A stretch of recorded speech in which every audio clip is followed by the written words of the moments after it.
Assalamualaikum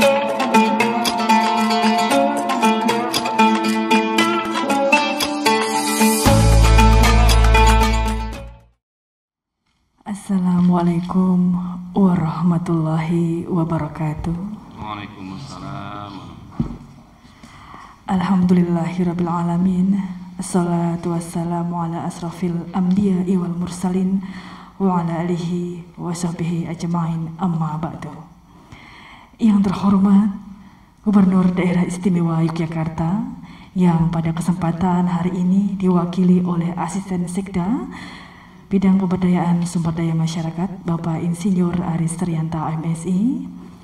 Yang kami hormati Asisten Sekda Bidang Perekonomian dan Pembangunan Sekretariat Daerah Istimewa Yogyakarta. Yang kami hormati Kepala Kantor Wilayah Kementerian Agama Daerah Istimewa Yogyakarta. Yang kami muliakan pembicara kami pada hari ini, Kiai Haji Edi Mustafa Izzuddin SAG MH, Bapak Ibu para Kepala OPD Daerah Istimewa Yogyakarta, para Kepala Instansi Vertikal, serta hadirin yang bergabung secara daring.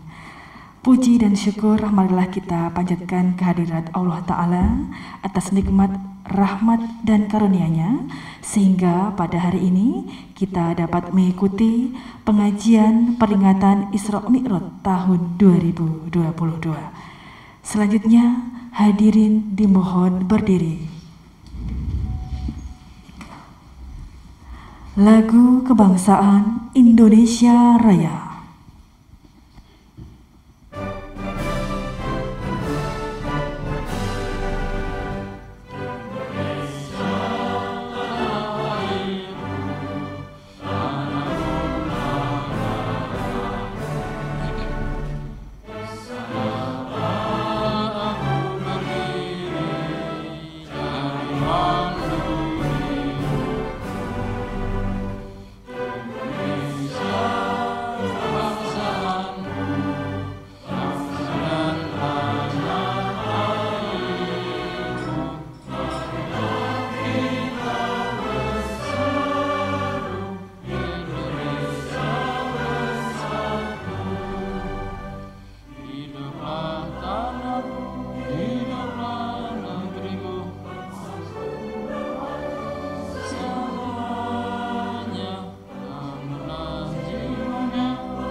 Hadirin disilakan duduk.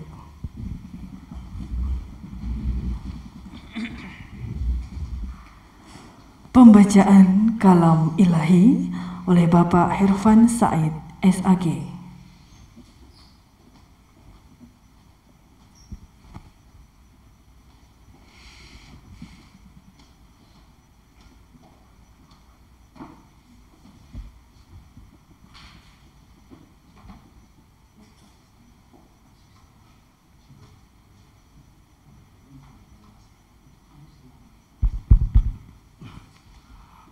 Assalamualaikum warahmatullahi wabarakatuh.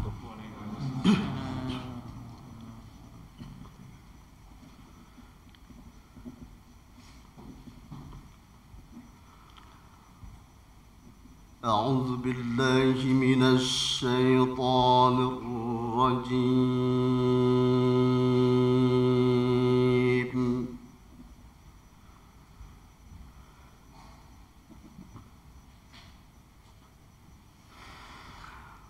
Bismillahirrahmanirrahim.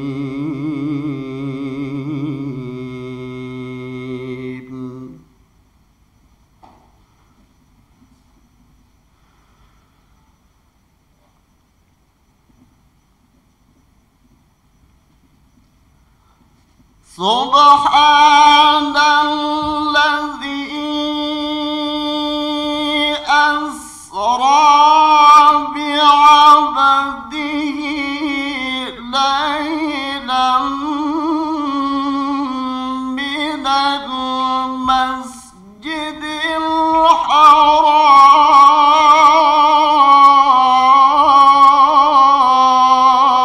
الحرام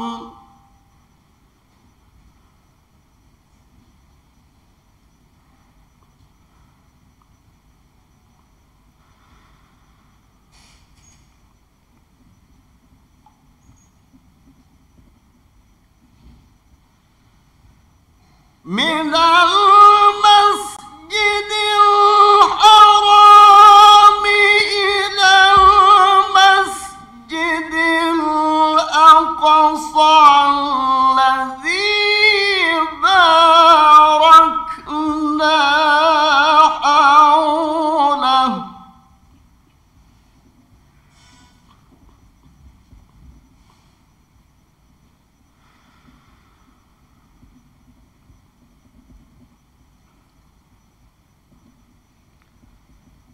الذي باركنا حوله لنريه من آياتنا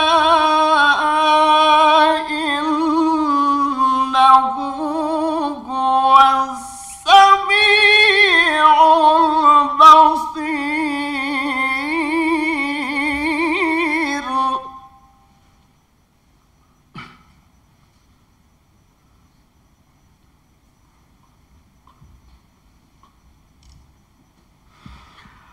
بسم الله الرحمن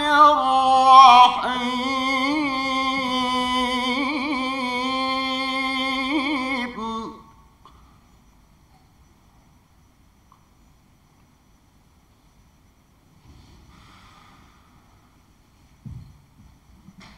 وتلك الأمثال نضربها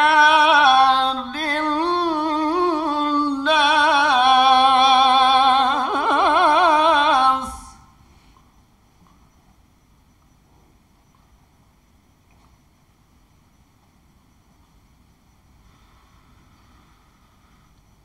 وما يعقلها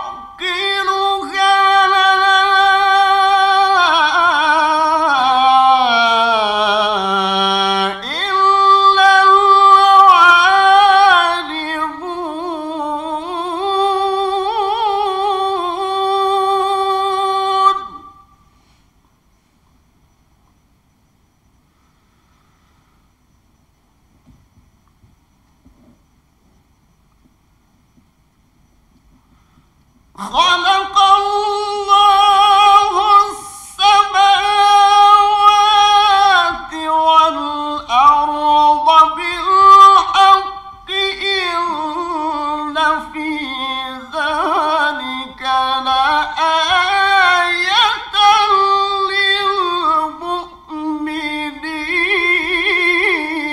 للمؤمنين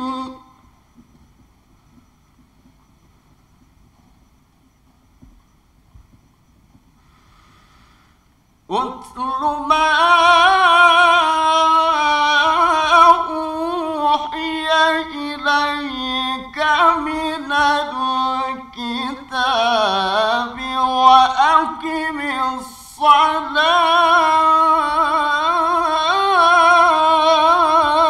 الصلاة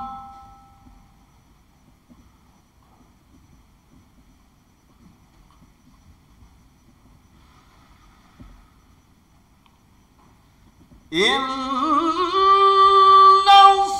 الصلاة تنهى عن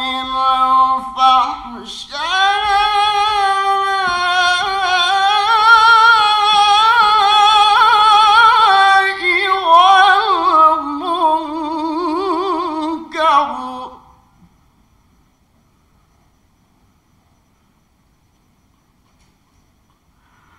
ولذكر الله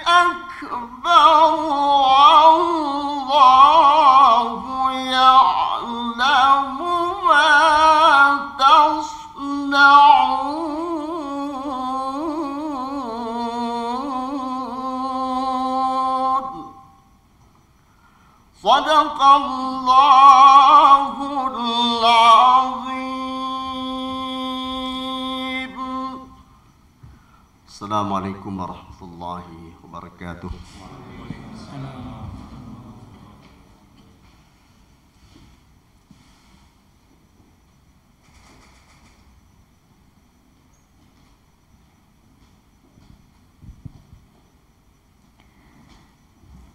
Hadirin sekalian, selanjutnya marilah kita dengarkan bersama laporan penyelenggaraan Kepala Biro Bina Mental dan Spiritual Sekretariat Daerah Istimewa Yogyakarta, Bapak Jarod Margiantoro, STP MSc.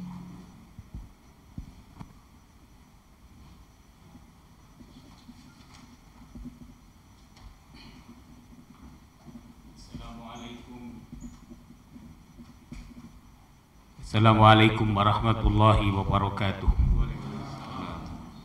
Alhamdulillahirabbil alamin. Salatu wassalamu ala sayyidina wa maulana wa habibina Muhammadin wa ala alihi at-tayyibin at-tahirin wa ala ashabihi ghurril mayamin al-muntajabin wa man tabi'ahum bi ihsanin ila yaumiddin. Amma ba'd. Yang terhormat Gubernur Daerah Istimewa Yogyakarta, pada kesempatan ini diwakili oleh beliau yang terhormat Asisten Sekretaris Daerah Bidang Pemberdayaan Sumber Daya Masyarakat,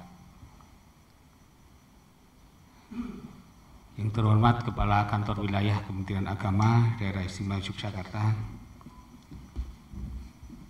yang terhormat Ketua Majelis Ulama Indonesia Daerah Istimewa Yogyakarta, Ketua Pimpinan Wilayah Dewan Masjid Indonesia Daerah Yogyakarta, Ketua Basnas DIY Daerah Yogyakarta, yang terhormat Kepala Biro Umum Humas dan Protokol Sekretariat Daerah Yogyakarta, yang terhormat Asisten Sekretaris Daerah Bidang Perekonomian dan Pembangunan,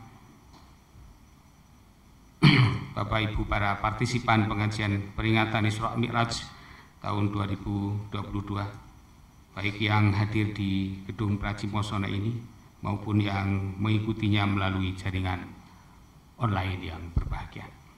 Puji syukur dan sanjung kita panjatkan ke hadirat Allah Subhanahu wa Ta'ala yang tak henti mengucurkan rahmat, anugerah dan barokahnya kepada kita, masyarakat dan bangsa kita.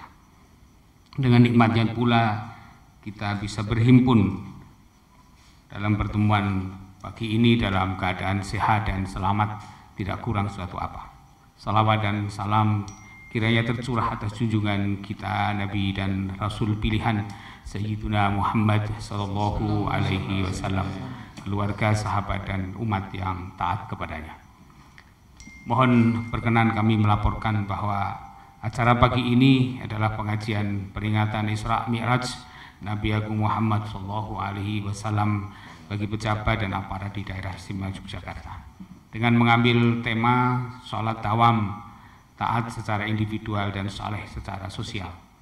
Bertindak selaku narasumber adalah beliau yang terhormat Kiai Haji Edi Mustafa Izzuddin SAG MHI, yang banyak dikenal sebagai konsultan sholat khusyuk di daerah istimewa Yogyakarta. Acara pagi ini diselenggarakan secara hybrid, luring atau offline di Gedung Pracimosona ini, dan daring melalui Zoom meeting, di samping bisa disaksikan melalui kanal CITV Pemda DIY secara live maupun tunda. Pengajian ini dilaksanakan dalam kerjasama antara pemerintah daerah istimewa Yogyakarta dengan Kantor Wilayah Kementerian Agama Daerah Istimewa Yogyakarta. Selama 1 tahun ke depan, beriringan dengan penyelenggaraan pengajian pejabat dan aparat, pengajian dalam rangka peringatan hari-hari besar Islam akan diselenggarakan 3 kali, meliputi peringatan Maulid Nabi Muhammad SAW, Isra Mi'raj dan Nuzulul Quran.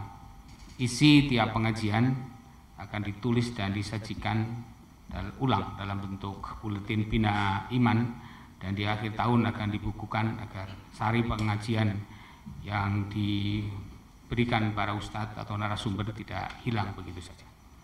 Demikian laporan ini kami sampaikan. Selanjutnya dimohon dengan penuh hormat Bapak Gubernur Daerah Istimewa Yogyakarta berkenan membuka acara secara resmi pengajian peringatan Isra Mi'raj Nabi Muhammad SAW Daerah Istimewa Yogyakarta tahun 2022. Wallahul muwafiq ila aqwamit thariq, wabillahil hidayah wat taufiq. Assalamualaikum warahmatullahi wabarakatuh. Assalamualaikum.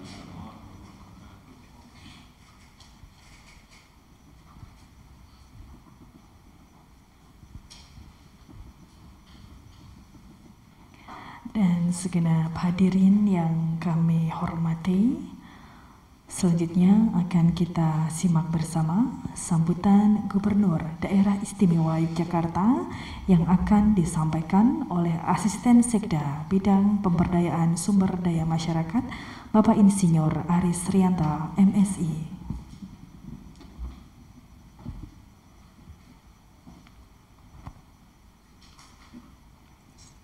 Bismillahirrahmanirrahim. Assalamualaikum warahmatullahi wabarakatuh. Waalaikumsalam warahmatullahi wabarakatuh. Alhamdulillahirabbil alamin. Wassalatu wassalamu ala asyrofil anbiya'i wal mursalin Sayyidina Muhammadin wa ala alihi washabihi ajmain. Asyhadu an la ilaha illallah wa asyhadu anna Muhammadar Rasulullah. Allahumma sholli ala Muhammad wa ala ali Muhammad. Rabbi shrah li sadri wa yassir li amri wahlul 'uqdatam min lisani yafqahu qawli. Puji syukur kehadiran Allah Subhanahu wa taala atas nikmat yang telah diberikan kepada kita semuanya, baik nikmat iman, nikmat Islam, nikmat sehat, dan nikmat-nikmat lain yang tiada terhitung.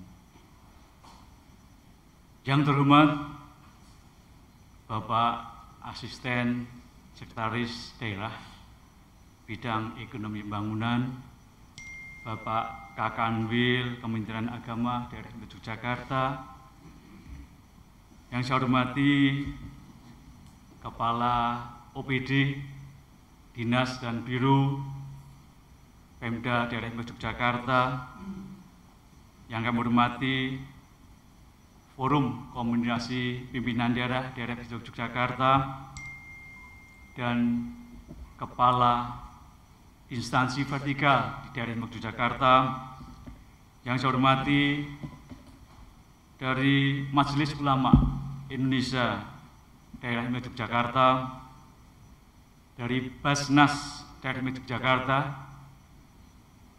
pengurus wilayah Muhammadiyah Daerah Istimewa Yogyakarta, pengurus wilayah Nahdlatul Ulama Daerah Istimewa Yogyakarta, pengurus wilayah Dewan Masjid Indonesia Daerah Istimewa Yogyakarta, seluruh para hadirin yang mengikuti acara ini baik secara daring maupun secara luring, dan juga wabil khusus Kiai Haji Edi Mustafa Izzuddin SAG MSI pada kesempatan ini yang hadir sebagai narasumber atau penceramah peringatan Isra Mi'raj. Perkenankan saya untuk menyampaikan sambutan Bapak Gubernur Daerah Istimewa Yogyakarta dalam kesempatan ini. Gubernur Daerah Istimewa Yogyakarta, sambutan pembukaan pengajian peringatan Isra Mi'raj tahun 2022. Salat dawam taat secara individual dan soleh secara sosial. Bismillahirrahmanirrahim. Assalamualaikum warahmatullahi wabarakatuh. Segala puji tujukan kepada Allah Subhanahu wa taala, disertai sholawat dan salam kepada Nabi dan Rasulnya serta kaum keluarganya dan para sahabat. Pantaslah apabila kita mengucap segala syukur kepadanya pada hari ini, karena masih diberikan nikmat sehat dan nikmat kesempatan untuk dapat bersama-sama mengikuti pengajian peringatan Isra Mi'raj tahun 2022. Rasa syukur itu kian bermakna karena kita dapat bersama-sama ngangsuka ruh dan nyecep ilmu dari pengajian hari ini. Semoga majelis juga senantiasa memancarkan semangat kebaikan dan welas asih dalam lindungannya. Untuk itu izinkanlah saya mengungkapkan rasa terima kasih disertai penghargaan yang tinggi untuk Kiai Haji Edi Mustafa Izzuddin, Sarjana Agama Master Sains, teriring doa. Semoga beliau selalu dikarunia kesehatan dan kekuatan dalam dakwah syiar Islam kepada seluruh kalangan tentang Islam yang sejuk, penuh kedamaian dan rahmatan lil alamin.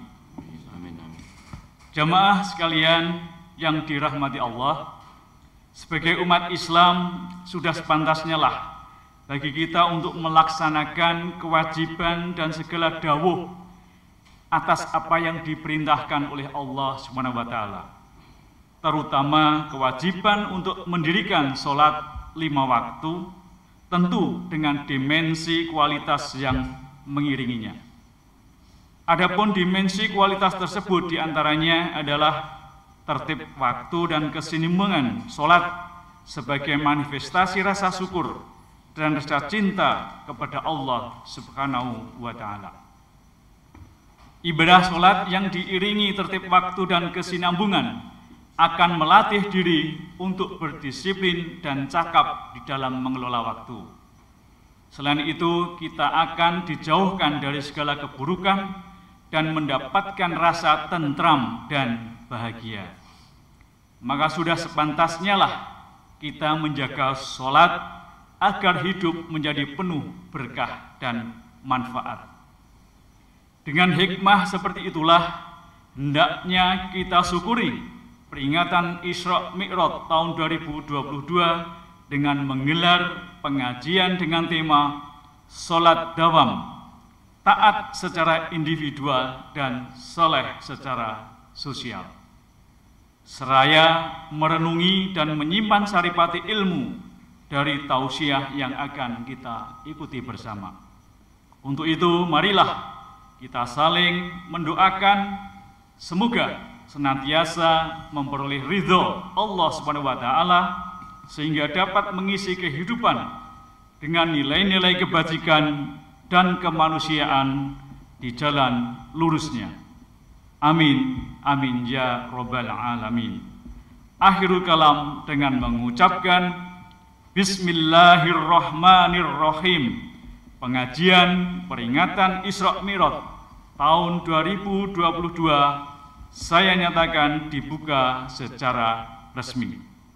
Sekian, terima kasih. Wassalamualaikum warahmatullahi wabarakatuh.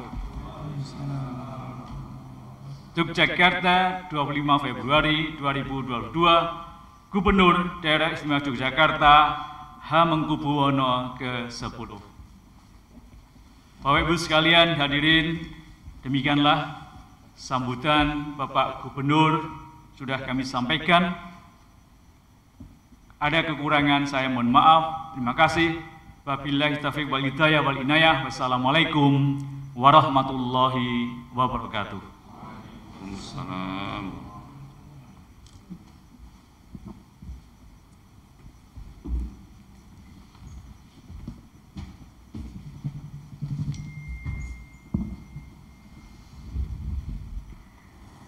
Bapak Ibu yang berbahagia, memasuki acara berikutnya yaitu adalah acara inti pengajian dengan pembicara Kiai Haji Edi Mustafa Izzuddin SAG MSc.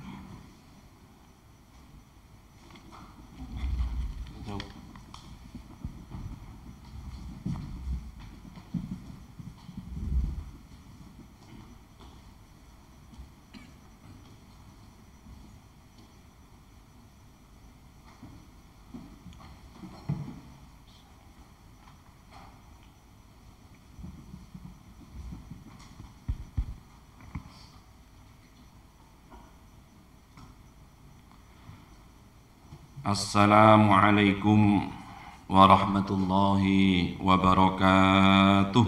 Waalaikumsalam warahmatullahi wabarakatuh. Bismillah, alhamdulillah. Alhamdulillahilladzi asra bi'abdihi lailan minal masjidil haram ilal masjidil aqsa.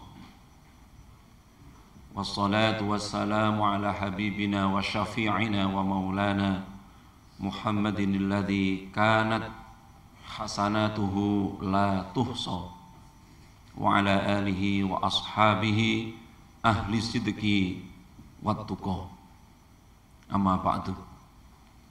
Yang saya hormati dan saya muliakan Gubernur Daerah Istimewa Yogyakarta yang dalam hal ini diwakili oleh Bapak Asisten Seda Pemberdayaan Sumber Daya Masyarakat Bapak Insinyur Aris Rianto MSI. Yang saya hormati Bapak Kepala Kanwil Kemenak DIY Bapak Dr. Haji Masmin Afif. Yang saya hormati seluruh pimpinan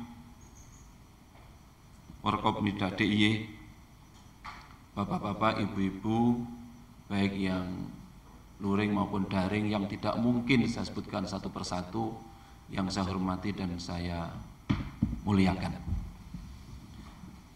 Alhamdulillah pada pagi hari ini kita bisa bersama-sama dalam rangka untuk acara Isra wal Mi'raj yang tadi sudah disampaikan oleh Bapak Jarod Margiantoro MSc. Jadi ini kiai ini Pak Jarod ini. Kehormatan bagi saya pribadi diberi kesempatan untuk bersama-sama belajar sareng-sareng. Nyuwun sewu niki santai mawon ben ora kaya salat Jumat nggih. Kok kaya Jumatan. Monggo sing badhe ngunjuk, badhe dahar monggo. Ya, jadi niki judulnya pengajian nggih, judulnya pengajian santai mawon.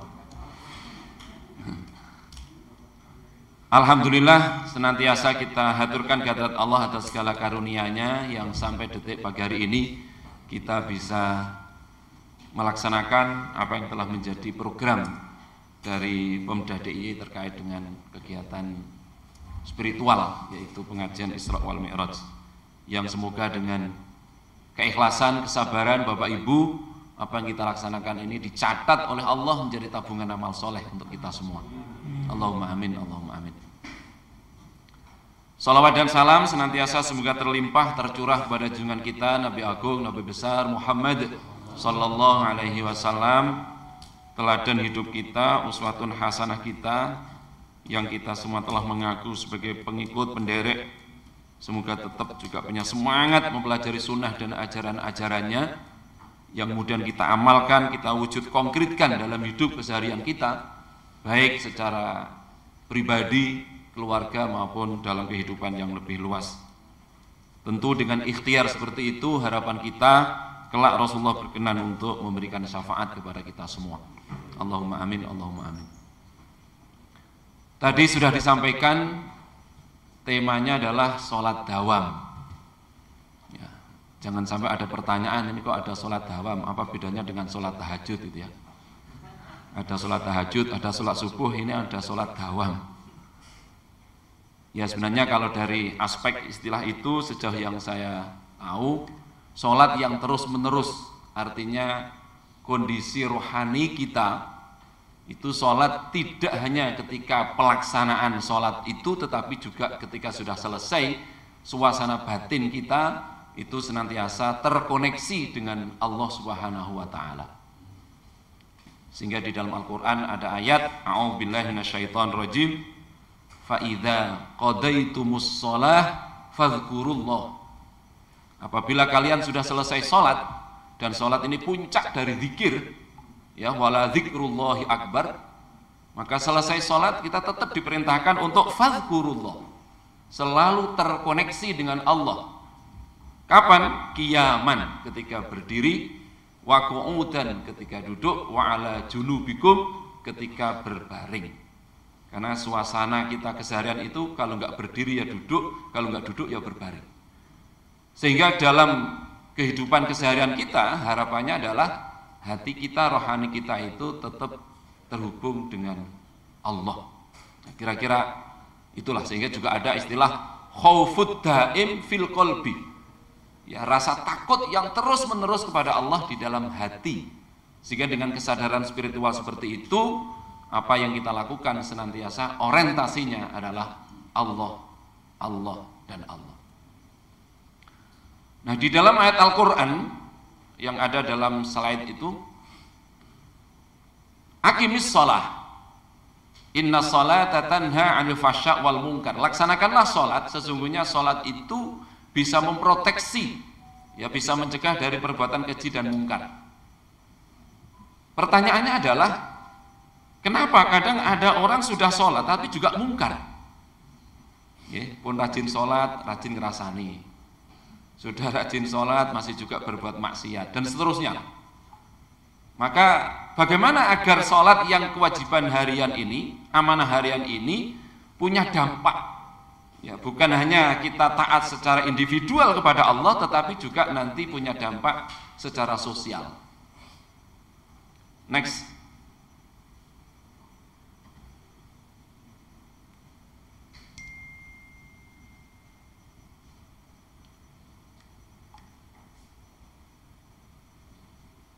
Ini ada video, semoga bisa.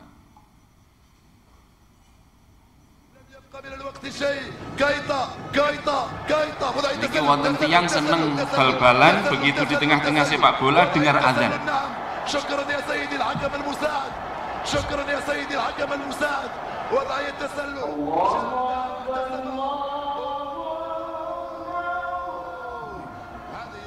Jadi bal-balan dereng rampung krungu azan nggih kudu salat.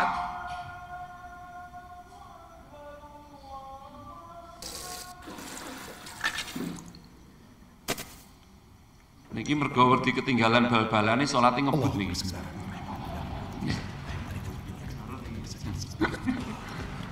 Allah Allah Allah Allah Allah Allah Allah لا لا سبحان الله تعالى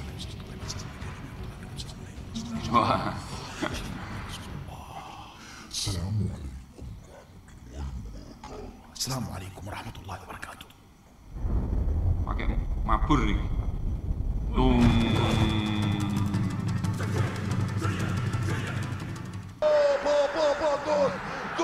Pas gol nih gue. Jadi ora ketinggalan mau.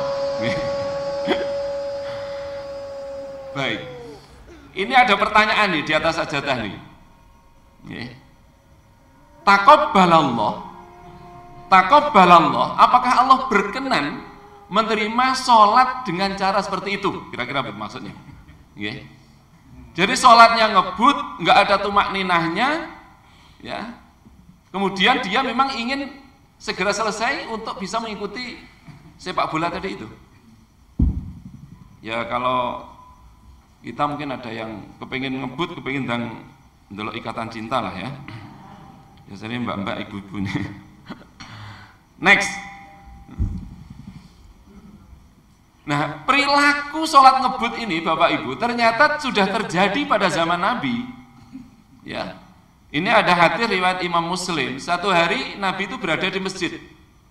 Lalu datanglah orang sholat dengan cara yang ngebut. Kira-kira seperti video tadi lah, kira-kira begitu. Begitu selesai sholat, orang ini mendekati Rasulullah. Lalu apa kata Nabi? Irji fasolli fa innaka lam tusolli. Mas, ulangi sholatmu, kamu tadi belum sholat. Sampai orang itu mengulangi 3 kali. Thalatha marrat. Nah, karena sudah 3 kali dan dengan kalimat yang sama Nabi tetap memerintahkan untuk mengulang. Akhirnya orang itu mengatakan begini. Faqala ar-rajul walladzi ba'atsaka bil haqq. Demi Allah yang telah mengutusmu dengan kebenaran. Ma usinu ghairu hadza. Saya tidak bisa sholat lebih baik daripada ini. Alimni, tolong ajari saya. Ini luar biasanya Nabi, Bapak Ibu, punya murid 1 itu tetap diajar. Kalau jenengan dadi dosen kok mahasiswane siji mesti kon mulih. Saya ngaji di sini yang datang satu, mesti ke Lowang Solo. Nabi tidak alimni. Ini seorang ini sendirian. Ajari saya. Maka kata Nabi, idza kumta ila shalah fakabbir. Kalau kamu berdiri untuk sholat, takbirlah. Tsumma qra' ma tayassar ma'aka minal Qur'an. Bacalah apa yang mudah darimu dari ayat-ayat Al-Qur'an. Tsumma rka' hatta tatma'inna raki'an. Rukuklah kamu sampai tumakninah dalam rukukmu. Ketika kamu rukuk sedang tunduk hormat kepada Allah, maka kamu harus tumakninah di situ. Tsumarfa hatta ta'tadilla qa'iman. Bangkitlah kamu sampai sempurna ketika i'tidal. Tsumasjud hatta tatma'inna sajidan. Sujud sampai tumakninah dalam sujudmu. Kamu sedang tersungkur di depan Allah ketika sujud itu. Tsumarfa hatta tatma'inna jalisan. Angkatlah kamu tumakninah dalam dudukmu. Tsumaf'al dzalik fi sholatika kulliha. Lakukan semua gerakan sholat seperti itu. Karena itu Bapak Ibu, tumakninah itu adalah ruknun min arkani sholat. Jadi tumakninah itu salah satu rukun di dalam sholat. Kalau orang sholat tidak ada tumakninah, maka secara fikih sholatnya batal. Makanya Nabi bilang, irji' fasolli fa innaka lam tusolli. Next. Nah, Nabi itu bahasanya keras Bapak Ibu. Ya. Aswa'un nas sariqatan alladzi yasriqu min salatih. Seburuk-buruk pencuri kata Nabi adalah orang yang mencuri dalam salatnya. Waktu Nabi memberikan statement ini, sahabat ini kok nggih do bingung. Kok wonten maling teng jerone salat niku pripun kan gitu. Maka mereka pun bertanya, "Bagaimana wahai Rasul, ada orang mencuri di dalam salatnya?" Nabi pun menjawab, la yutimmu ruku'aha wala sujudaha. Au qala la yuqimu sulbahu fir ruku' was sujud. Yaitu orang yang tidak pernah menyempurnakan rukuknya, tidak pernah menyempurnakan sujudnya. Di mata Nabi disebut aswa'un nas sariqatan, seburuk-buruk pencuri. Ini kan statement yang keras. Ya, jadi kalau Nabi tahu ada orang sholatnya ngebut, Nabi pasti teriak itu, maling, maling. Kalau jenengan buka YouTube, ngapunten ya, di YouTube itu kalau kita ketik tarweh tercepat sedunia, itu banyak itu, ya, itu nggak ada 10 menit. Saya curiga itu, kenapa kok imamnya ngebut? Jangan-jangan itu mantan supirnya Sumber Kencono itu. Ini kok sholat karo Gusti Allah kok sakarpe dhewe gitu loh, mboten pareng. Sampai Nabi mengeluarkan statement seperti ini, ya, seburuk-buruk pencuri, naudzubillah. Next. Sehingga Nabi juga mengatakan, ya'ti 'alan nas zamanun yusalluna wala yusallun. Akan datang kepada umat manusia sebuah zaman, kata Nabi, yusallun wala yusallun. Salat tetapi hakikatnya tidak salat. Na'udzubillah nggih, ketoke salat jebule mboten salat. Nah, ini kan ngeri nih. Sudah pede setiap hari salat, ternyata di mata Allah, di mata Rasulullah tidak tercatat sebagai orang yang sudah melaksanakan salat. Next. Sehingga apa? Salat yang tidak dihayati, salat yang hanya sekedarnya tadi itu, kam min qa'imin hadzuhu min salatih at-ta'abu wan nasabu.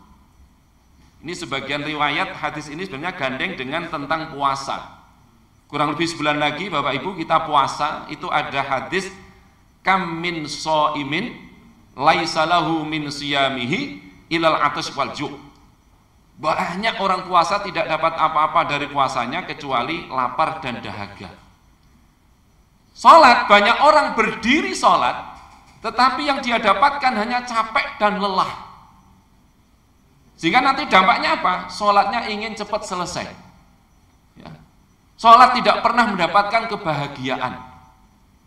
Saya sering menggambarkan begini.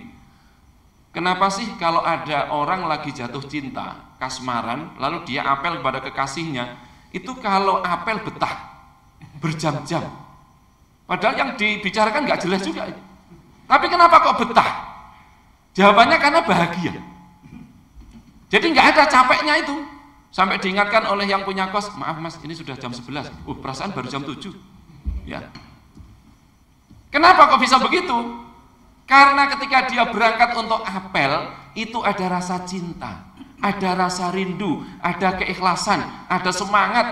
Begitu sampai rumah sang kekasih, rasanya bahagia. Begitu ketemu, seneng luar biasa. Dia betah, bahkan mendapatkan sambutan di situ. Maaf, secara sederhana kita juga bisa mengistilahkan dalam tanda kutip, sholat itu kita apel dengan sang kekasih. Kita datang kepada Allah. Kalau orang datangnya ada rasa rindu, ada rasa cinta, ada rasa ikhlas dan penuh kesungguhan, saya yakin orang itu akan mendapatkan kebahagiaan, bukan rasa capek. Itulah Bapak Ibu, Rasulullah itu kalau sholat malam, itu kalau baca Quran sampai ada riwayat itu 5 juz. Kaki beliau sampai bengkak tarima qadamahu. Kenapa? Saking asiknya, saking nikmatnya. Karena mendapatkan sambutan dari Allah. Apa wujudnya? Karena Allah itu maha hidup, Allah itu maha mendengar, Allah maha melihat. Ketika ada hambanya datang penuh kesungguhan, Allah menyambut. Bukan berupa suara, bukan berupa huruf, tetapi keadaan. Apa itu? Huwallazi anzala sakinah fi qulubil mu'minin. Allah turunkan kebahagiaan itu, ketenangan itu di dalam hati orang beriman tadi itu. Sehingga yang dia dapatkan bukan at-ta'ab wan nasab. Kadang ada orang sholat, maaf, begitu menjelang salam itu bahagia. Alhamdulillah, wis arep salam. Berarti artinya apa? Sejak tadi tersiksa. Ya, begitu salam dia bahagia. Alhamdulillah rampung. Ya, naudzubillah nggih. Next. Ya. Nah, sekarang bagaimana? Kenapa Nabi itu kok ngotot seperti itu ya? Sejak tadi itu yang menyebut sebagai orang yang ngebut dengan pencuri, seburuk-buruk pencuri, lalu suruh mengulang orang yang sholatnya ngebut. Ya. Sekarang kita lihat bagaimana kedudukan sholat dalam Islam. Next.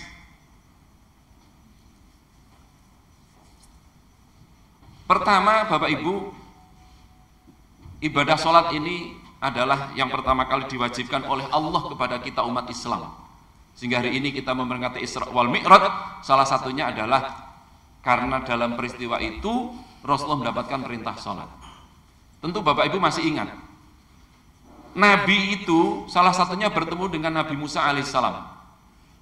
Lalu Nabi Musa tanya begini, Ya Muhammad, ma farada rabbuka ala ummatik. Wahai Muhammad, apa yang telah diwajibkan Tuhanmu kepada umatmu? Nabi menjawab, khamsina salatan fi kulli yaumin wa lailah. Salat 50 kali. Ini berkahnya Nabi Musa. Ya. Begitu mendengar 50 kali, spontan Nabi Musa itu mengatakan begini, irji ila rabbika. Kembalilah wahai Muhammad, sowan kepada Tuhanmu. Untuk apa? Fas'alhu takhfifa, minta diskon, minta keringanan. Kenapa? Li'anna ummataka la tutiku dzalika. Umatmu enggak mungkin kuat salat 50 kali. Dalam hadis riwayat Imam Muslim yang sangat panjang, proses pengurangan salat itu sampai 9 kali. Jadi 5 sampai terakhir tinggal 5. Dan ketika tinggal 5 itu Allah memberikan garansi kullu sholatin ashrun. Setiap kali waktu sholat nilainya sama dengan 10. 10 kali 5 sama dengan 50. Sebenarnya ngapunten, ketika sudah tinggal 5 itu Nabi Musa itu masih usul suruh naik lagi. Wah, bahasa kita kan ya, ayo mat munggah naik mat, kira-kira gitu ya. Itu kalau beliau mau mungkin dong nggih, salat itu jadi free. Wah, itu sudah seneng kabeh itu. Tapi Nabi mengatakan istahya itu, saya malu kata Rasulullah. Kok njaluk diskon kok pol-polan itu. Maka artinya apa Bapak Ibu? Salat yang 50 kali dikurangi sampai tinggal 5 itu anugerah yang luar biasa dari Allah untuk kita semua. Mari kita jagai dengan baik, kita lakukan dengan yang sesempurna mungkin. Kita bisa bayangkan kalau 50 kali itu artinya 24 dibagi 50, kurang dari setengah jam harus sholat. Kita nggak bisa aktivitas. Ya, kita nggak bisa melakukan aktivitas untuk pekerjaan-pekerjaan kita. Kenapa? 50 kali sehari semalam. Bukan hanya itu, tukang adzan di mesake lho niku. Boleh sedina adzan ping 50 niku. Ya. Gulune sedawa niku. Ya. Maka ini anugerah yang luar biasa yang harus kita jagai, kita tanamkan anak-anak kita, keluarga kita, dan seterusnya. Next. Kita diingatkan oleh Rasulullah, Bapak Ibu, kalau nanti kita sudah sowan kepada Allah, yang akan ditanya pertama kali kepada kita, itu sholat kita ternyata. Bukan yang lain. Kalau sholat kita baik, soluhalahu sa'iru amali, maka semua amal yang lain dicatat baik. Wa idza fasadat atau wa in fasadat, kalau sholatnya buruk, fasada sa'iru amali, semua amal yang lain juga dicatat buruk. Artinya apa? Nasib baik buruk perjalanan akhirat kita sangat-sangat ditentukan oleh kualitas ibadah sholat kita, bukan yang lain. Sehingga saya pernah dengar seorang kiai dawuhnya tadi, di kampung kita itu kalau ada orang meninggal, biasanya kan Mbah Mudin atau Pak Kiainya itu minta kesaksian. Para muazin, muaziyat nyuwun kesaksian. Almarhum mayit menika sae napa awon. Sae, dulangi 3 kali diwolak-walik nih. Sae napa awon, sae. Awon napa sae, sae. Pertanyaannya adalah, untuk boleh mengatakan sae, indikatornya apa? Pak Yai itu menjelaskan, indikatornya adalah kalau almarhum itu sholat, almarhum itu menjaga ibadah sholat, bolehlah kita mengatakan almarhum itu sae. Tapi kalau nggak pernah sholat, bahkan ahli maksiat, bahkan nyuwun sewu keporo mati ini ngombe oplosan umpamane, jangan bilang sae. Nah kadang Mbah Kom niku sok ngrepotke kok. Wong sing mati jelas wong ahli maksiat ndak ditakoni. Sae napa awon? Arep muni sae tidak sesuai dengan kenyataan. Kalau muni awan kok keluargane nesu gitu. Dadi lek wong elek, Bapak Ibu niki pun cekap nggo budal mawon ngoten mawon. Ora seda tak takon sae napa awon. Ukurannya adalah salat kata kiai itu. Standarnya adalah salat. Karena dia yang akan dihisab paling awal oleh Allah kelak di yaumil kiamah. Next. Nah, ini anak sinten iki. Jadi Rasulullah ini juga menunjukkan gitu, di dalam tugas mengedukasi anak, mendidik anak, itu paling tegas, itu adalah sholat. Muru auladakum bisolah wahum abna'u sab'i sinin. Perintahkanlah anak-anak kalian sholat. Kapan? Ketika umur 7 tahun. Wadribuhum alaiha wahum abna'u ashri sinin. Pukullah mereka kalau sudah umur 10 tahun. Sekarang kita boleh bertanya begini, kalau Bapak Ibu punya putra atau putri umur 10 tahun, itu kira-kira sudah akil balik belum? Mayoritas belum, termasuk putri. Saya tanya, anak saya yang baru itu putri. Ketika datang bulan pertama ditanya ibunya pada saat kelas 2 Thanawiyah di Kerapyak waktu itu. Saya tanya pada anaknya teman yang lain juga begitu. Laki-laki ihtilam, mimpi basah, ya itu juga di atas 10 tahun. Artinya apa? Secara fikih umumnya anak umur 10 tahun itu belum akil balik, belum mukallaf, belum kena taklif, belum kena beban hukum. Kalau dia tidak sholat secara hukum berarti belum dosa. Tapi Nabi dengan tegas mengatakan, anakmu 7 tahun harus diperintah sholat, 10 tahun tidak sholat suruh mukul. Meskipun tentu definisi mukul bisa macam-macam bentuknya, tidak harus fisik. Nah saya pernah ditanya orang, Pak Ustadz, Pak Yai, kalau ada orang, tadi kan 10 tahun dipukul, kalau ada orang sudah 30 tahun, 40 tahun, 50 tahun nggak sholat kapake, nggih monggo dipun musyawarahkan saya ini pripun. Loh ini dawuhnya Nabi loh niki. Dan setahu saya tidak ada hadis setegas ini. Saya belum pernah baca hadis, wahai orang tua kalau anakmu 10 tahun tidak puasa Ramadan pukul, nggak ada hadisnya. Tapi sholat 7 tahun harus sudah diperintah, 10 tahun tidak sholat suruh mukul. Next. Rasulullah SAW itu sangat cinta kepada kita. Pada saat beliau hendak pisah dengan dunia, inda mufaraqatid dunya, salah satu wasiat terakhir beliau kepada kita ternyata adalah sholat. Di situ ada Aisyah radhiyallahu anha, ada Fatimah Az-Zahra, ada Sayyidina Ali. Salah satu yang keluar dari lisan beliau adalah apa? Ummati as-sholah, as-sholah, as-sholah. Umatku jangan pernah remehkan sholat, jangan sepelekan sholat, apalagi sampai meninggalkan sholat. Tidak ada makna lain menurut saya.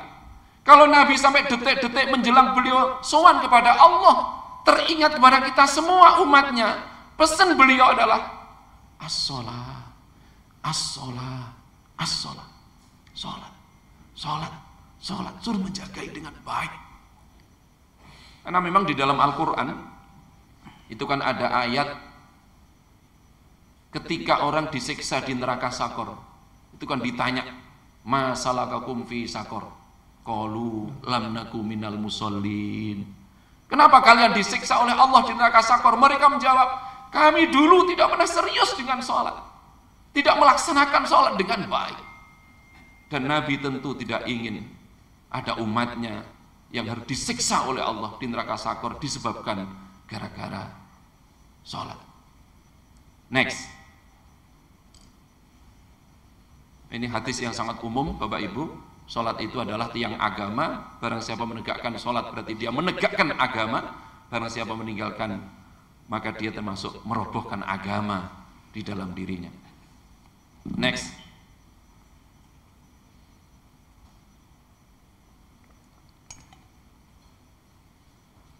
Ini ada riwayat dari Ibnu Umar, maudhi'us shalah minad din ka maudhi'ir ra'si minal jasad. Kedudukan sholat dalam agama itu seperti kepala di tubuh kita. Artinya apa? Sangat vital. Saya sering ilustrasi begini, kalau ada kecelakaan, katakanlah di Malioboro gitu ya, brek, tangannya putus, anggota badan yang lain sehat, insya Allah masih hidup. Besok lagi kecelakaan, brek, kakinya putus, yang lain masih utuh, insya Allah hidup. Kecelakaan berat, brek, kepalanya putus, hidup betul? Kalau hidup berarti gentayangan, pasti mati. Dan Nabi bilang kedudukan sholat dalam agama seperti kepala di tubuh kita. Jadi maaf kalau masih ada saudara-saudara kita ngaku Islam agamanya, kok dia tidak mau sholat, berarti sama dengan orang tidak punya. Kalau orang nggak punya kepala ini jadi apa? Ya kira-kira gitulah. Nabi itu sampai begitu kalimatnya itu. Seperti kepala di tubuh kita, sangat-sangat vital, penting. Next.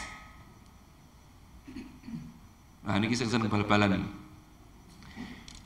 Ibadah yang tidak boleh ditawar. Maksud saya begini. Selain sholat Bapak Ibu, dalam kondisi tertentu itu boleh tidak dilakukan. Kurang lebih kita 1 bulan yang akan datang masuk puasa Ramadan. Orang yang sakit boleh tidak puasa, bisa diganti pada waktu yang lain. Tapi kalau sholat meskipun sakit tetap harus terselenggara, separah apapun sakitnya. Selama masih punya kesadaran, sholat tidak boleh ditinggalkan. Sehingga maaf ya, kadang ada orang sakit sudah lumayan, lalu yang nunggu mungkin kakeknya atau siapa gitu, padahal dia masih sadar orang itu. Pun mbah jenengan mboten salat mboten napa-napa, Gusti Allah ngerti dhewe. Niku ngarang nih. Kok Gusti Allah ngerti dhewe niku pripun maksudnya niku? Ya. Selama dia masih sadar, wajib diingatkan untuk salat sebisanya. Tidak bisa wudu, tayamum. Kalau sudah ada kabel oksigen, ada infus, ada detak jantung, selama masih sadar tetap perlu diingatkan sampai bil isyarah, hanya dengan isyarat. Kalau dengan isyarat nggak bisa, ya sudah, berarti minta orang lain suruh nyolati, kita mati lah ini. Artinya tidak boleh ditawar. Zakat itu bagi orang yang punya uang, haji bagi orang yang istitoah. Tapi kalau sholat, loh bu, kok mboten sholat? Dereng gajian ya pak? Apa hubungannya? Sholat itu dalam keadaan apapun dan dimanapun harus tetap terselenggara. Sampai Nabi itu punya konsep sholat dalam keadaan perang, namanya sholatul khauf. Dalam kondisi perang yang sangat genting, sholat ternyata tetap harus terselenggara. Nah, kadang tiang itu ora perang, ora apa-apa kok, ora sholat, dan itu pribun itu. Ya, naudzubillah. Next. Nah, kalau orang mengetahui tadi, kedudukan tadi, hadis-hadis yang sudah kita sampaikan, pertama kali diwajibkan dalam Isra Mi'raj, nanti akan dikisah paling awal, dididikkan sejak dini. Ya, kedudukannya seperti kepala di tubuh kita dan seterusnya. Lalu bagaimana kenyataan di masyarakat kita, sikap umat Islam terhadap sholat? Next. Kadang mendengar azan cuek. Padahal azan niku, lek teng kitab niku dipun dawuhaken fungsi azan itu setidaknya ada 3. 1, i'lamu dukhuli waqti shalah. I'lamu dukhuli waqti shalah, pengumuman bahwa waktu sholat sudah datang. Makanya para kiai, para ulama sering menyampaikan azan itu hakikatnya panggilan Allah, bukan sekedar suara muadzin. Makanya sekarang diributkan ini. Ini azan coba banter-banter. Makanya muadzin itu juga idealnya itu yang suaranya bagus. Kenapa? Karena ibaratnya muadzin itu bagian marketing. Kadang di kampung-kampung niku sing azan wis tuwek, watuk. Nggih. Arep ngrungok iki ora semangat, arep budal ora semangat. Bapak Ibu tentu masih ingat, zaman Nabi itu muadzin siapa? Sahabat Bilal bin Rabah. Dan itu kedudukan yang sangat prestis. Yang lain nggak boleh azan itu. Bilal itu ya sampai Rasulullah wafat itu muadzinnya hanya Bilal. Ada kadang Ibnu Maktum, tapi yang paling pokok sahabat Bilal. Kenapa? Kan begitu. Satu, di samping suaranya bagus, ya, dalam satu riwayat suara Bilal itu menggetarkan arsy Allah. Sehingga beliau sampai diberi status muadzinur Rasul. Begitu Rasulullah wafat, sahabat Bilal itu resign dari muadzin. Bahkan beliau tidak tinggal di Madinah, beliau pindah ke Syam. Satu saat, beberapa waktu kemudian, beberapa tahun kemudian, sahabat Bilal itu mimpi didatangi Rasulullah. Kenapa kamu sudah sekian lama tidak mengunjungiku, tidak menjarahiku di Madinah? Maka atas mimpi itu sahabat Bilal datang ke Madinah. Waktu itu zaman Abu Bakar As-Siddiq. Begitu Bilal datang ke Madinah, Abu Bakar tuh minta, ya Bilal, tolonglah kamu menjadi muadzin kembali. Apa jawaban Bilal? Ana muadzinur Rasul, la muadzinu Abu Bakar. Saya tukang adanya Rasul, bukan tukang adanya Abu Bakar. Mungkin ditambahin itu, sorry ya. Nah kira-kira gitu kira-kira. Mboten kersa. Nah saat itu karena kedatangan beliau, maka Sayyidina Hasan dan Husain, ya, cucunya Rasulullah itu minta, wahai paman Bilal, tolong engkau mengumandangkan azan. Kami rindu dengan kakek kami. Setiap mendengar suaramu, kami teringat yang akan jadi imam adalah Rasulullah Shallallahu Alaihi Wasallam. Karena yang minta itu cucunya Rasul, keluarga dalem lah. Di tempat pesantren itu guse. Akhirnya sahabat Bilal itu azan. Apa kemudian yang terjadi? Ketika sahabat Bilal mengumandangkan azan kedatangan beliau di Madinah itu, Allahu Akbar, Allahu Akbar. Gemetar Madinah. Ini suara Bilal. Mereka semua teringat ketika mendengar suara ini akan berjamaah dengan Rasulullah. Allahu Akbar, Allahu Akbar. Terdiam semua penduduk Madinah, teringat dengan masa-masa dengan Rasulullah. Karena setiap mendengar suara ini, mereka akan berjamaah dan diimami oleh Rasulullah Shallallahu Alaihi Wasallam. Tetapi apa yang terjadi? Begitu sampai kalimat asyhadu anna Muhammad Rasulullah, sudah nggak kuat melanjutkan kalimat itu. Sahabat Bilal teringat dengan Rasulullah, nangis guguk di situ, dan selesailah azan tidak bisa dilanjutkan ketika menyebut asyhadu anna Muhammad Rasulullah.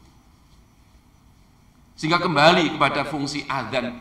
Azan adalah i'lam dukhuli waqti shalah. Begitu sudah masuk sholat, Nabi bilang, wahai Bilal, tolong azan. Panggil mereka untuk datang. Panggil mereka untuk datang, untuk sampai sowan kepada Allah melalui sholat berjamaah. Fungsi yang kedua, next. Ad-du'a'u ilal jamaah.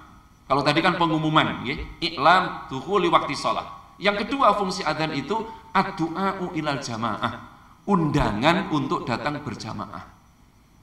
Makanya nyuwun sewu bagi kita yang alhamdulillah rumahnya dekat dengan masjid, dengan musola, sangat ideal kita itu menjadi bagian untuk ikut memakmurkan masjid. Salah satunya apa? Dengan berjamaah di masjid. Ya. Next. Fungsi adzan yang ketiga adalah idharu sya'airil Islam, untuk menunjukkan syiar agama. Kita tuh kalau datang di daerah yang minus, lalu dengar adzan itu kan ikut alhamdulillah duwe bolo di sini. Ya, jadi kalau kita mendengar adzan dimanapun itu ada apa ya? Batin kita tuh wah, ono kancane, ada teman di sini. Maka disebut idhar sya'airil Islam. Next. Nah tadi ya, jadi kadang orang dengar adzan cuek. Makanya pesannya Nabi, Bapak Ibu, kalau kita dengar adzan disuruh menjawab.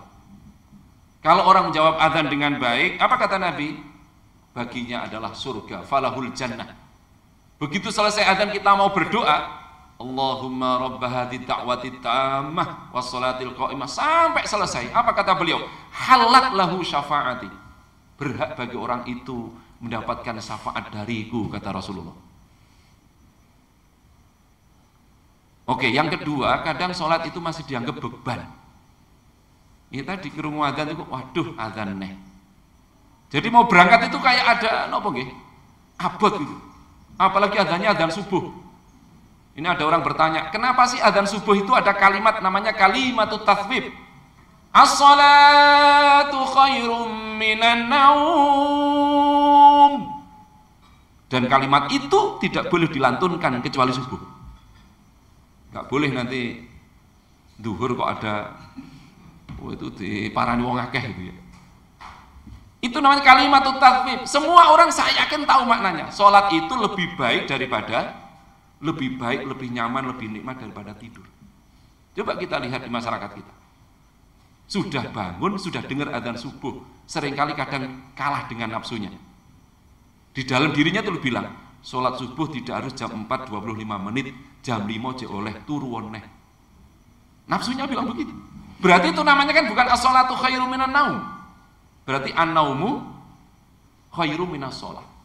Turu neh, karena turu itu lebih baik pada tidur. Makanya kadang di musola tertentu nyuwun sewu Bapak Ibu, apalagi musim hujan, kadang yang adzan, yang qomat jadi imam hanya orang itu. Dilalah makmum datang 1 orang, berarti jamaah 2 orang. Berjamaah 2 orang itu loh, imamnya datang gaya noleh ke belakang. Tolong luruskan softnya. Makmumnya siji lah, sawu sufufakum min tamamis sholat. Makmumnya tanya, "Mbah, diluruskan kare sinten?" Jokor cagak po tembok gitu. Ya Allah. Karena sholat masih dianggap sebagai beban. Next. Wah ini beban, budalnya masjid ini rasanya abot. Next. Nah dampaknya apa? Karena menjadi beban, ketika sholat inginnya cepat selesai. Sholat ditunaikan secara otomatis. Ya. Tadi yang kita ceritakan ngebut tadi itu, yang dikritik oleh Rasulullah tadi, aswa'un nas tadi itu. Ya. Coba maaf ini ya, maaf, ini kritik untuk saya sendiri, terutama juga untuk kita semua demi kebaikan kita bersama. Nyuwun sewu, pindah malih minta maaf. Kalau kita sedang sholat sendirian, tidak sedang berjamaah, surat yang paling sering kita baca surat apa? Halo? Nggih, pun. Meskipun jenengan ngagem masker, wajah-wajah kulhu itu kelihatan. Ya. Kelihatan ikhlas. Kenapa? Karena sangat akrab dengan surat Al-Ikhlas. Bahkan kulhunya itu sing jelek. Ojo aku terus toh kita liyane yono. Maaf ini maaf Pak. Ya. Bukan tidak boleh loh ya, bukan tidak boleh loh. Tetapi kalau setiap sholat, kemudian ketika ada angan-angan wis kulhu wae, sampai ada istilah kulhu wae le, gitu ya. Kalau asumsinya karena ingin cepat selesai dan selalu begitu, itu yang menurut saya kualitas sholat kita apa ya? Ya harus kita perbaiki terus. Kulo niki nanti diproses tiang niki saestu niki. Ini kan hari Jumat ini. Saya pernah di Jogja ini imami Jumatan, nderek dawuh Kanjeng Nabi, kalau rakaat pertama dalam salah satu hadis suratnya Al-A'la. Sabbihis marobikal A'la. Rakaat kedua suratnya apa? Al-Ghasyiyah. Hal ataka hadithul ghasyiyah wujuhun yawma idzin khashi'ah 'amilatun nasibah tasla naran amiyah, dan seterusnya. Salat 2 rakaat menggunakan al-a'la dan al-ghasyiyah kurang lebih butuh waktu 7 sampai 8 menit. Kurang lebih. Begitu rampung salat, ngapunten. Ada orang tanya saya, "Maaf Pak Ustadz, ada apa Pak?" "Maaf ya, kalau sholat jangan lama-lama." Wah, kaget dulu. Saya itu nih, sholatnya aja suwi. Suratnya jangan panjang. Saya hanya batin. Ini dampak orang yang terlalu fanatik dengan kulhu. Begitu ketemu yang lain demo, "Pak, aja dawa-dawa, aja suwi-suwi." Padahal nyuwun sewu, kadang saya tanya balik begini, jenengan nek nonton TV berapa lama? Lek nyekel HP berapa lama? Kalau ngobrol dengan teman berapa lama? Kenapa kepada Allah yang katanya Tuhan kita, kekasih kita, yang telah memberikan kualitas hidup kepada kita, 7 menit wis protes? Ada yang salah. Dan itu memang harus kita perbaiki terus menurut saya. Bagaimana sholat itu menjadi sesuatu yang indah, di mana kita sedang beraudiensi dengan Allah Subhanahu wa Ta'ala. Apalagi nanti menjelang puasa niki. Ini sing dadi imam sok dititeni makmum lho. Orang mau datang ke masjid itu ndelok jadwal kok. Cepet napa mboten? Wah, iki sing imami Pak Yai Jarot iki mesti rada suwi. Ya. Dan ini kan kenyataan ini. Ya nyuwun sewu. Coba kalau orang sholat di satu masjid, waladhdallin, bismillahirrahmanirrahim, inna a'tainakal kautsar. Maaf, kira-kira umumnya makmum gimana hatinya? Cocok ini. Ini imam favorit ini. Na'udzubillah. Next. Nah, sholat kadang hanya sekedar gugur kewajiban, nggih. Sholat ini kan datang kepada Allah. Tentu kalau kita bilang, "Oh, ini masih lumayan, golek iwak wae gelem sholat." Ya oke lah. Tapi bahwa ketika kita sholat, dawuh Kanjeng Nabi harus yang terbaik.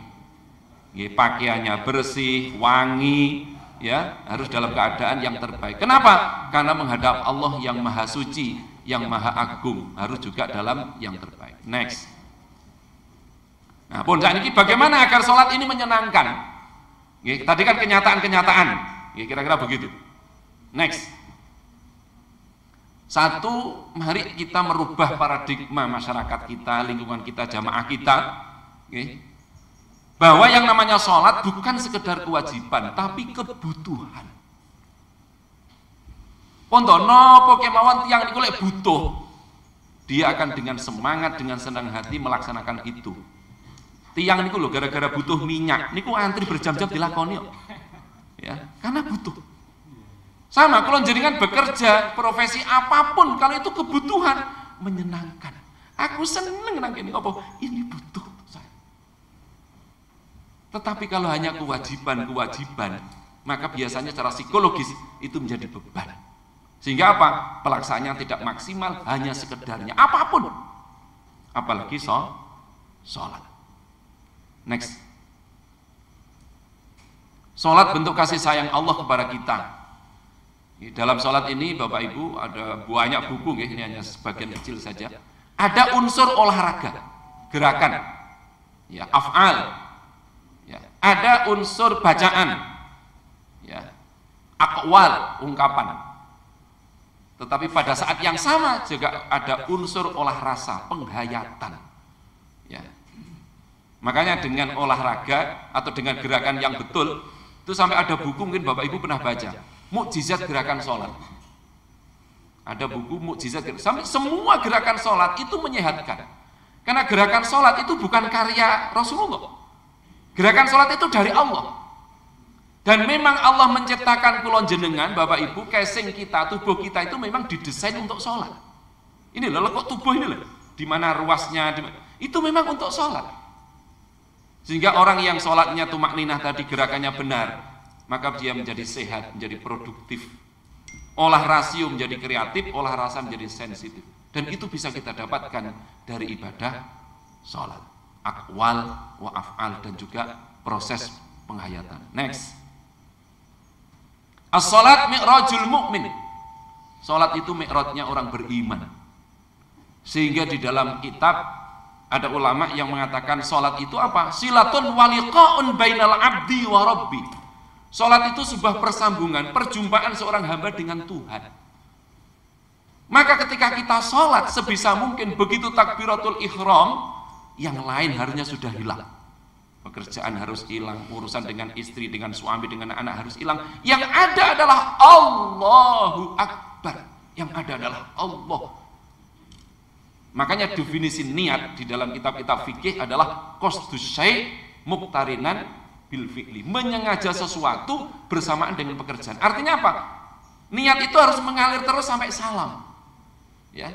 Menyengajanya itu loh, rukuknya sengaja, sujudnya sengaja, terus mulai takbir sampai salam. Karena kita sedang silatun waliqa'un bainal abdi wa rabbi. Di dalam hadis kita sering dengar, ini hadis populer. Pesannya Nabi apa? Ibadahlah kamu kepada Allah seakan-akan melihat Allah. Fa illam takun tarah, kalau kamu tidak melihat Allah dan memang Allah nggak bisa dilihat, fa innahu yarak. Yakini, imani Allah sedang melihatmu. Ini juga ada dalam Al-Qur'an. Alladzi yaraka haina takum wa taqallubaka fis sajidin. Allah senantiasa melihat ketika kamu berdiri untuk sholat dan ketika kamu berubah di dalam sujud. Artinya apa? Ketika kita sedang sholat, sedang mi'raj kepada Allah. Makanya ketika kita takbir, ada yang kita takbiri. Ketika rukuk, ada yang kita rukui. Ketika sujud, ada yang kita sujud. Siapa? Allah. Di mana? Di dekat kita. Semua ayat-ayat Al-Quran yang berbicara tentang eksistensi Allah, semua mengatakan Allah itu dekat. Wa idza sa'alaka ibadi fa inni qarib, dekat. Dan itu kita yakini. Wa huwa ma'akum ainama kuntum innahu bikulli syai'in muhit. Semua. Maka jangan pernah berpikir kalau sholat, oh Allah ada di Mekah, Allah ada di dekat kita. Coba kalau kesadaran spiritual itu muncul seperti itu, Allah dekat. Tidak mungkin kita melamun. Kenapa sih orang melamun? Karena kosong. Makanya di dalam kitab sampai ada ungkapkan begini, ketika menjelaskan tentang khusyuk, yaitu hudurul qalbi, menghadirkan hati. Dengan cara apa? Yatafakkaru ma yakuluhu wa ma yaf'aluhu, sambil merenungkan apa yang sedang dia lakukan dan merenungkan apa yang sedang dia baca. Nah, membangun kesadaran seperti itu, ketika ruku menghayati rukuknya dan bacaannya, ketika sujud menghayati sujud dan bacaannya. Ulama mengatakan hadza amrun muhimun. Seperti itu adalah urusan yang sangat penting. Kenapa? Li'anna sholata bila khusyu'in kal jasadi bila ruhin. Salat yang tidak ada khusyuknya sama sekali, ngelamun kalau ngidul, ngapunten. Ibarat tubuh yang tidak ada ruhnya. Tubuh yang tidak ada ruhnya berarti mayit. Naudzubillah. Next.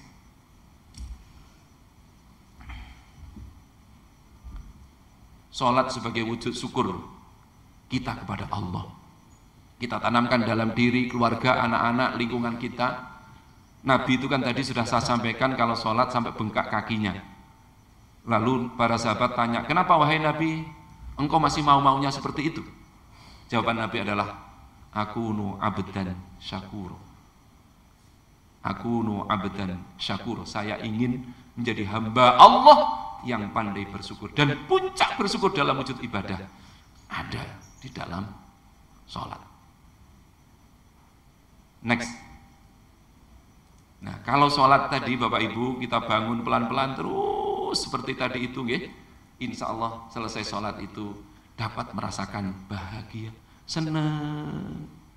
Ya, kenapa orang kadang menangis, haru, senang hatinya. Insirahu sadri tatmainnul qulub, sakinah yang Allah turunkan di dalam hati kita. Next. Nah, kalau sholat itu dilakukan dengan baik dan ikhlas, maka akan membentuk pribadi soleh secara sosial. Wujudnya apa? Menjadi orang yang ikhlas, orientasinya adalah lillah. Inna sholati wa nusuki wa mahyaya wa mamati lillah. Kedua disiplin, tadi sudah disampaikan sambutannya Bapak Gubernur, Sholat itu akan membangun pribadi yang disiplin, tepat waktu, dan seterusnya. Kemudian bertanggung jawab. Yang namanya sholat itu ya harus dilakukan dengan penuh kesungguhan, keseriusan, karena kita sedang berhadapan dengan Allah. Lalu di situ menimbulkan juga kejujuran. Orang tidak mungkin akan korupsi rakaat. Ya, zuhur ya tetap 4 rakaat, itu pun sendirian. Wah, kita iki rene Pak Jarot telu wae ya mboten niku. Ya, tetap 4 rakaat. Artinya apa? Menumbuhkan kejujuran di dalam pribadi kita. Yang selanjutnya sabar. Ya kalau belum selesai apalagi jadi makmum niku wis kudu ngenteni salame imam. Salat juga begitu. Kalau belum sampai tahiyat akhir kita tidak akan pernah mengucapkan salam. Kemudian juga menjadi orang yang tawadhu, rendah hati. Seluruh gerakan sholat, Bapak Ibu, seluruh gerakan sholat itu menunjukkan kelemahan kita sebagai manusia. Mulai dari berdirinya sedekap, kemudian kita harus rukuk, menghormat, bangkit, memuji, tersungkur dalam sujud. Ya, kita tidak punya kemampuan apa-apa dalam sujud itu, la haula wala quwata illa billah, makhluk yang lemah, penuh dosa dan seterusnya. Maka harusnya di luar sholat menjadi hamba yang tawadhu, yang rendah hati kepada siapapun, karena yang akbar hanya Allah. Dan yang terakhir, insya Allah membentuk pribadi yang peduli, yaitu dari kalimat salam. Assalamualaikum warahmatullah. Assalamualaikum warahmatullah. Kita berdoa untuk kanan kiri kita dengan ungkapan keselamatan, kesejahteraan, kedamaian, keberkahan untuk mereka. Jika peduli terhadap orang lain. Next, bun, ini penutup, ini ada doa dari Nabi, tapi yang kalimat terakhir yustajabu niku harusnya laha, bukan lahu, maaf, karena kembali kepada dakwah. Allahumma inni a'udzubika min ilmin la yanfa' wa min qalbin la yakhsha wa min nafsin la tashba' wa min da'watin la yustajabu laha. Ya Allah, sesungguhnya aku berlindung kepadamu dari ilmu yang tidak bermanfaat, dari hati yang tidak khusyuk, dari nafsu yang tidak pernah puas, dan dari doa yang tidak dikabulkan. Baik, saya kira ini Bapak Ibu yang bisa saya sampaikan. Semoga yang sedikit ini bisa memotivasi kita semua. Oleh-oleh dari Isra Mi'raj sholat ini betul-betul menjadi hal yang sangat penting dalam hidup kita, keluarga dan masyarakat kita. Dan semoga dengan cara seperti itu membentuk akhlak yang baik, menjadi saleh secara sosial tadi. Terima kasih. Sungguh kurang lebihnya saya mohon maaf. Wallahul muwafiq ila aqwamit thoriq. Assalamualaikum warahmatullahi wabarakatuh.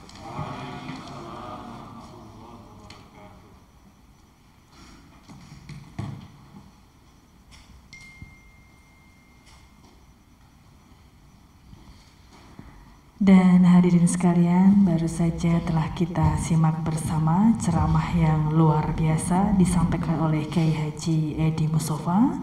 Selanjutnya sebelum acara kita akhiri, marilah kita berdoa bersama yang akan dipimpin oleh Kepala Kantor Wilayah Kementerian Agama Daerah Istimewa Yogyakarta, Dr. Masmin Afif MAG.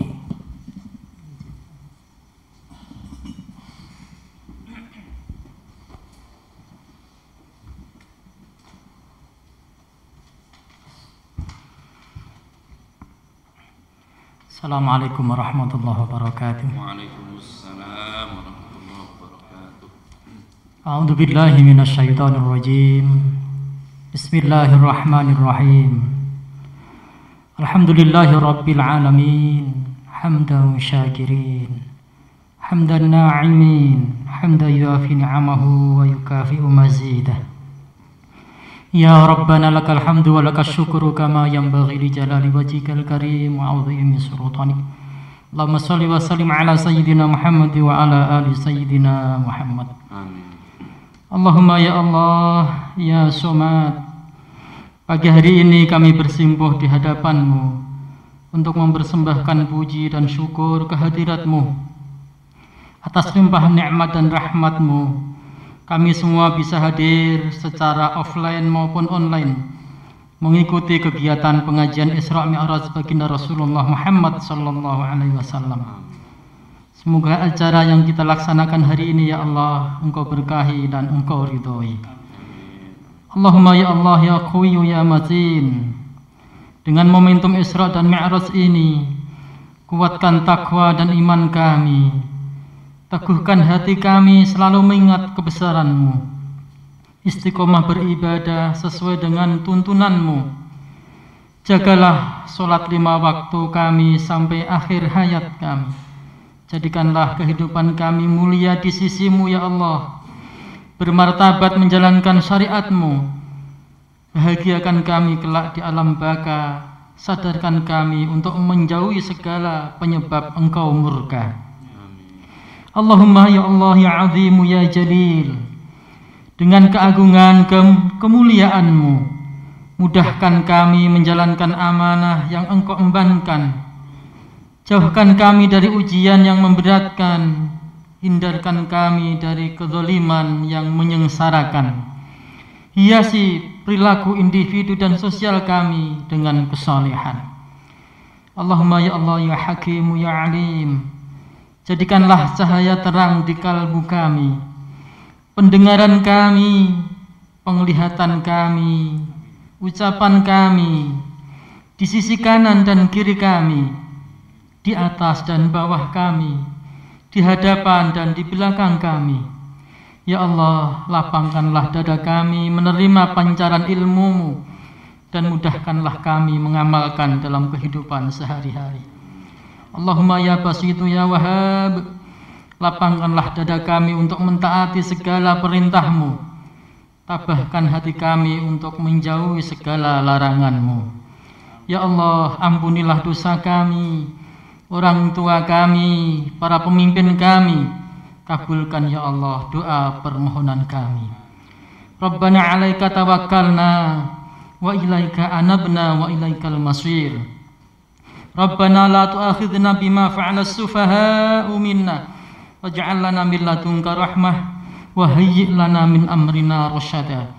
Rabbana atina fid dunya hasanah wa fil akhirati hasanah wa qina 'adzaban nar. Adkhilna al-jannata ma'al abrar ya aziz ya ghafar ya rabbal alamin. Sallallahu ala sayyidina Muhammad, subhana rabbika rabbil izzati amma yasifun, wa salamun alal mursalin, walhamdulillahi rabbil alamin. Assalamualaikum warahmatullahi wabarakatuh. Waalaikumsalam warahmatullahi wabarakatuh. Bapak Ibu yang berbahagia, pembacaan doa mengakhiri segenap rangkaian acara pengajian peringatan Isra Mi'raj tahun 2022. Kami ucapkan terima kasih kepada Bapak Ibu yang telah mengikuti segenap rangkaian acara hingga selesai. Akhir kata, selamat siang. Wassalamualaikum warahmatullahi wabarakatuh. Waalaikumsalam warahmatullahi wabarakatuh.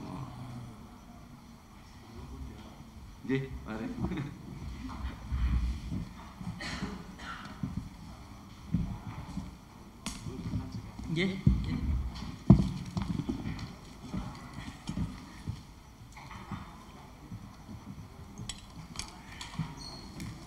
Ari menggawe di mana?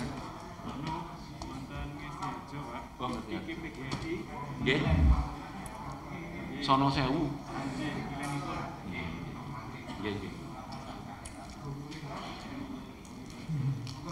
Mangga, mangga. Ya, nggih.